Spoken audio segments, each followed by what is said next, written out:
Sitting down with newly minted American NC2A US Open record holder in the 50 free and 100 fly, and the first woman to ever go under 20 seconds in a 50-yard freestyle. Gretchen Walsh, thanks so much for taking some time to chat out of your very busy ACC schedule. You had the morning off this morning. How was the morning off? Well, thank you for having me. The morning off was really nice. I got to go to lunch with my parents and just kind of like get a loosen, get a massage, and I'm excited for the relay tonight. Will you be leading off, I'm guessing? I will be. Yeah, I'll be doing the 100 back. So. All right.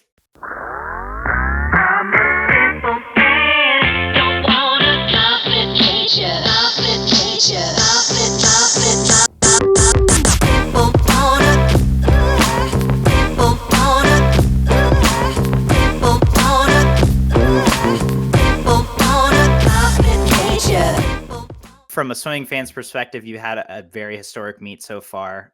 Let's just set the stage.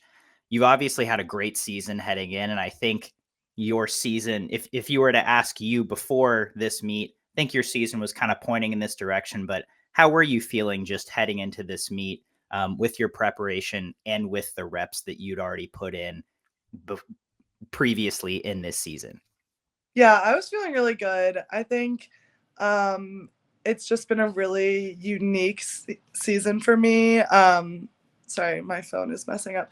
I think I'm in this situation where like I've never broken an NCAA record not at NCAAs, and having already kind of done it, or yeah, I guess I did do it at midseason. I would just kind of changed how I perceived like what I was capable of overall. And so going into this meet, you know, Todd pulled me aside and he was like, don't be surprised if you break some more NCAA records here. And I think like we're on the same page there, that like I know that coming into this I was capable of doing that again. Like I've said it over and over again, I feel like, but like training has been really, really good this year, better than it's ever been before in my life. I think I'm really enjoying the sport, and just like those two things together have made this a really successful third year at UVA. And I'm like I'm just like I am shocking myself a little bit. I never thought that I would be in this situation before. I definitely never thought like I would be the one going a 19 in a 50 free split. I think it's pretty crazy thinking about it. So I'm really proud of myself. I'm really happy for everyone on my team, and I'm so grateful for their support and through all of this. I think like even they're just like, congrats on another one. It's like becoming a norm, and that's weird to me. It's weird to say, but going into all this, I think I knew I was capable of it. It was just a matter of when and where I was going to do it. You mentioned that this has been a unique season for you, and I think in a previous interview you told you said, you know, everything just has kind of been going right for you. Training has gone really well. You're in love with swimming. Coming into this, or throughout the course of this season, now that it's on the tail end of it, do you feel like this is just kind of the next step, or do you feel like something really significant has shifted for you over the course of this season? Yeah, that's a good question, because honestly, looking back at it, I haven't really changed much in terms of my training or anything. You know, I have said that like I feel like I've gotten a lot stronger, and that's definitely helped. I've been focusing a lot on just like the power in my strokes and like taking less. I'm a very tall, long person, and I think like it's been a matter of like finding what I'm best at and then like utilizing those advantages. And for me, that's like one of them is my height, and another one's my underwaters, and I kind of like found that one earlier on in the game. But I don't think like nothing specifically crazy different. I know that I've like changed my freestyle stroke a little bit, but like in a 50-yard freestyle, it's kind of like how much does that actually influence? Because I only take like 13 strokes as it is. So Um, yeah, I mean, I think it's just like my progression. Maybe I'm a little late to progressing, and that's okay because for me, like, I do foresee myself swimming after college. So I'm excited to know that like there's room for improvement in all of my races, and just like knowing that right now kind of like sky's the limit. So I'm honestly like couldn't be happier with where I'm at in terms of like how far I've come and like everywhere I have left to go. It's a great outlook to hear. Yeah. You mentioned your height, your stroke. Let's dive into those things. So you start night. Hold on. You went 140 in the 200 freestyle. And Yes. Todd told me, or sorry, I think I heard Todd say that was your idea to go for that relay record. Tell me about that.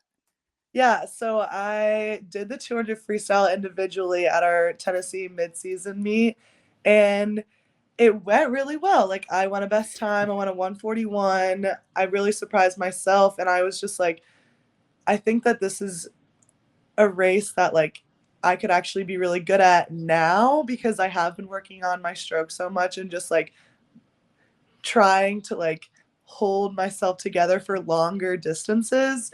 And so I've been training a lot of like 200 freestyle, a lot of like hard free is what we call it, where you just like, for me, like my hard free time for 100 is like a 51. So like we'll do those like kind of on repeat.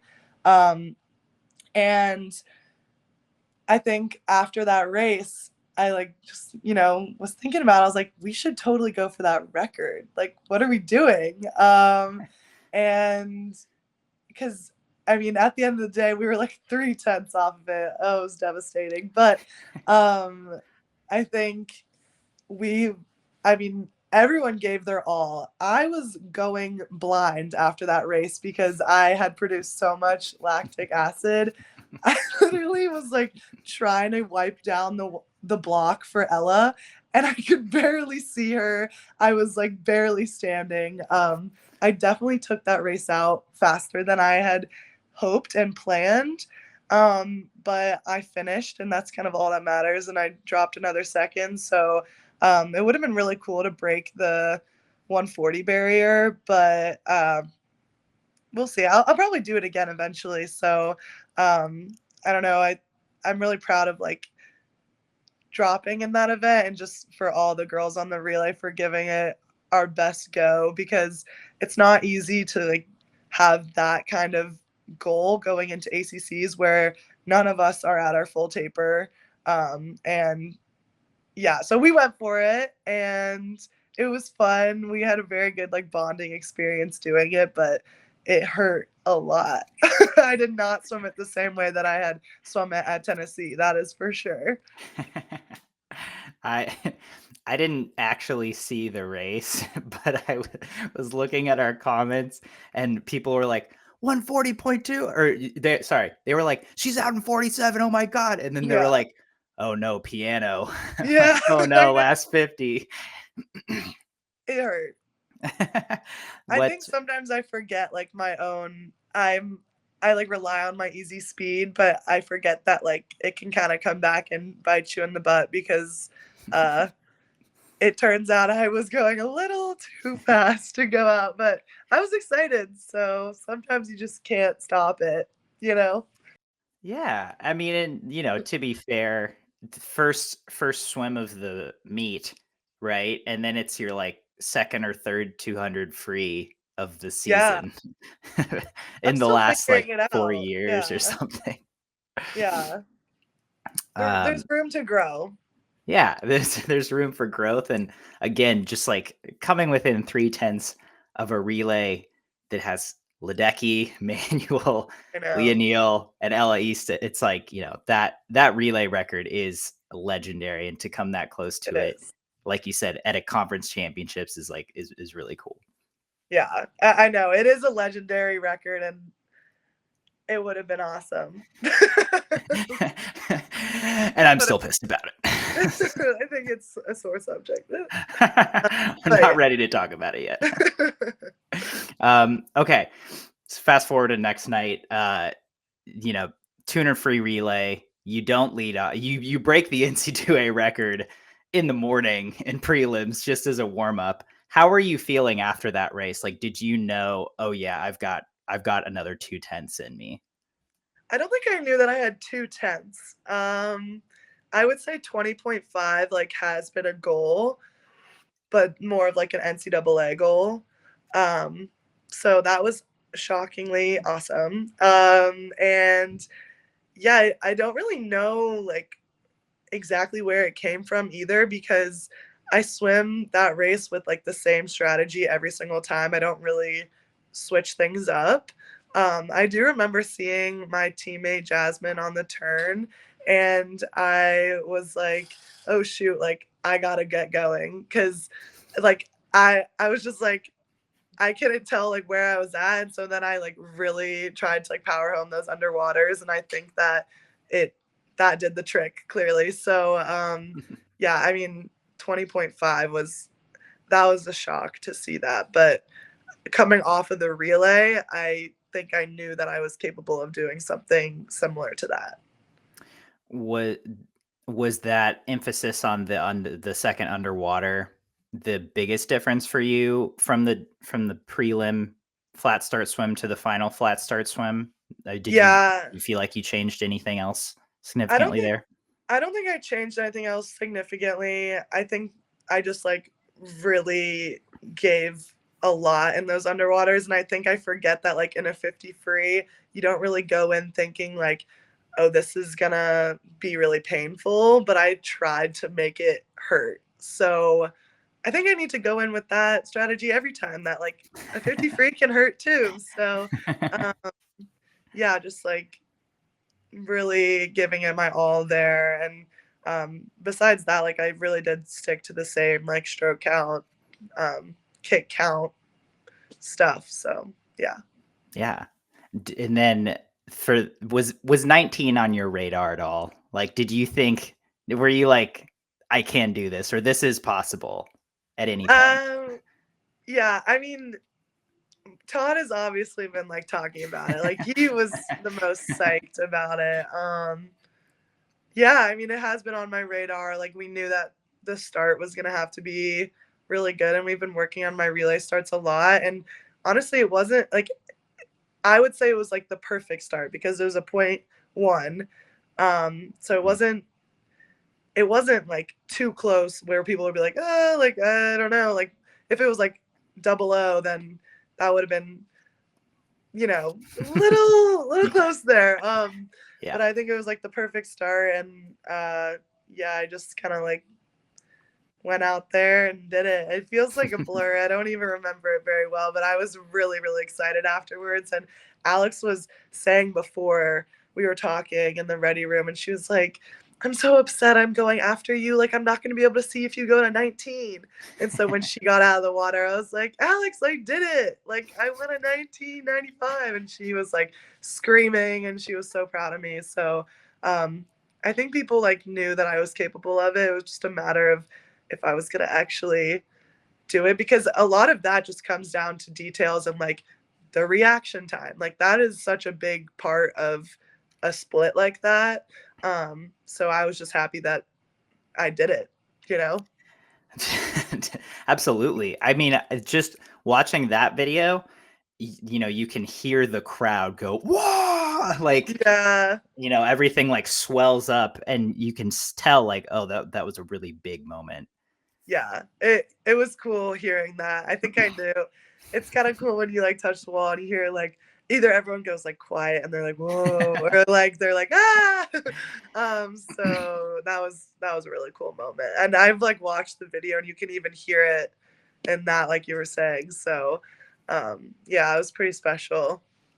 And then to have your sister go after you, to have an NCAA champion in the 400 IM split 20 point in the fifth, I like, know. I feel like that's going a little under the radar and underappreciated because it is Yeah. crazy to me that Alex, this middle distance star, split 20 point.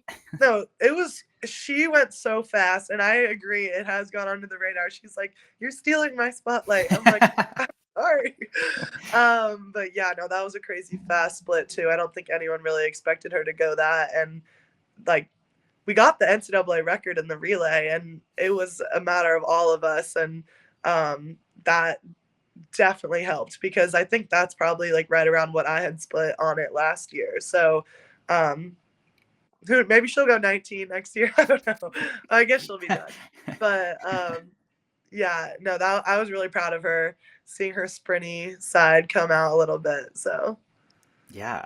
So speaking of the getting the NC2A record in the tuner free relay, I didn't like that thought hasn't even crossed my mind because there's been so many other incredible swims, but also because at this point at conference meets or at ACCs, UVA has just set the bar of like you guys so are going to high. break NC2A records. Yeah, Like every time you guys do a relay at ACCs, it's going to be it's NC2A. Like, what is right. that like for you? You know, like you mentioned you're kind of getting used to breaking individual records, but like you guys have just been doing this for years now. Yeah, I know.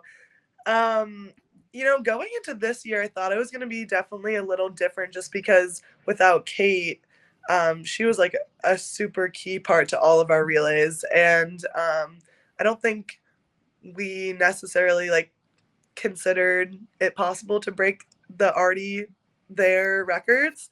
And so we went into that relay. I was like, what's our goal here, guys? And they were like, we just got to win. And I was like, okay, let's just win it.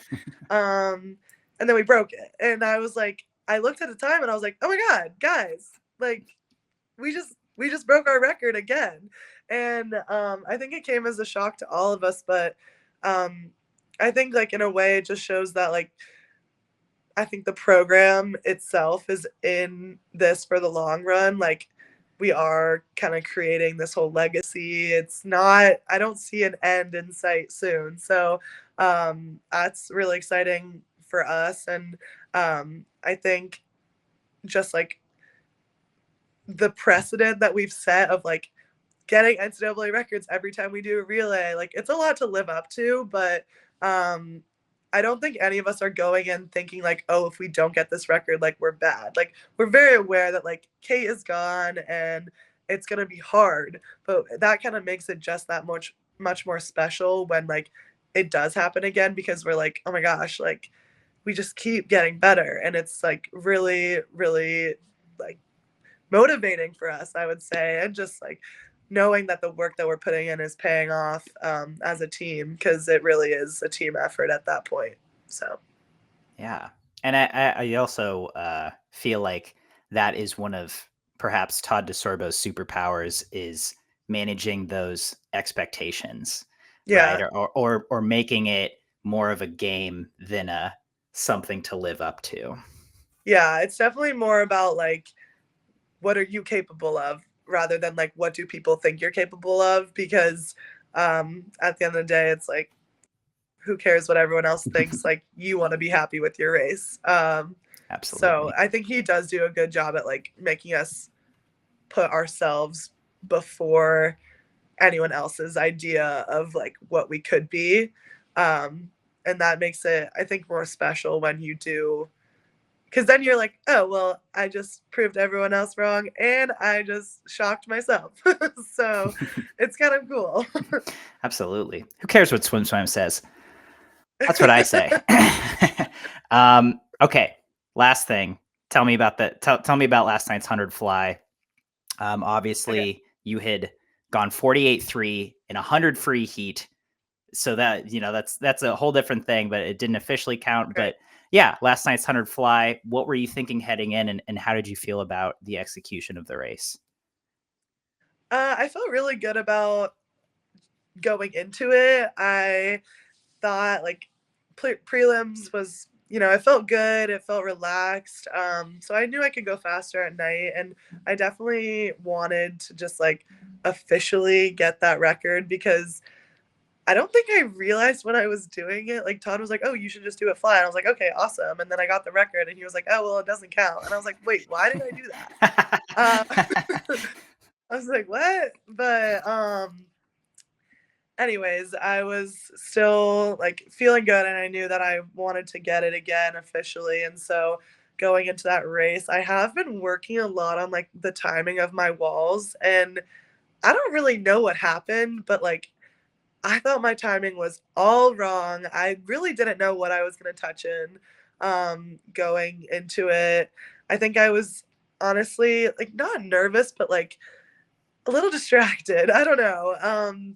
And so when I did eventually touch the wall, I was shocked that I had gone a best time. And so that I set the record. And I thought it was like one of the most poorly executed 100 flies I've ever done. However, that means that I have a lot of room to improve, and me and Todd have already like come up with a way for me to hopefully like finish on the wall like with the right stroke, like don't glide. I don't know like what else to say about that. It was a pretty hard race to watch back, but I think there is a lot of room for improvement there, so I'm excited about it, and I'm honestly like really thrilled with the time because like if that's how I feel about the execution of it, then like I know that I'm better and I'm capable of more. So overall, like awesome race, and I'm ready to do it again, I guess. Hopefully better. Do you see yourself doing it again this season? Do you think that? We'll see. I don't know. Fine. All right. I won't. Okay. We'll see. Gretchen, you've been very generous with your time. I don't want to take up any more of it, but thank you so much for sitting down and breaking all of this down. It's great to get your perspective on all of these historic swims. Thank you for having me. I've enjoyed talking about them. You've been listening to the SwimSwam podcast. Stay tuned for new episodes every week. You can take SwimSwam podcast on the go by subscribing on your favorite podcast platform. Look for links in the description below, and be sure to subscribe to our YouTube channel for more videos as well.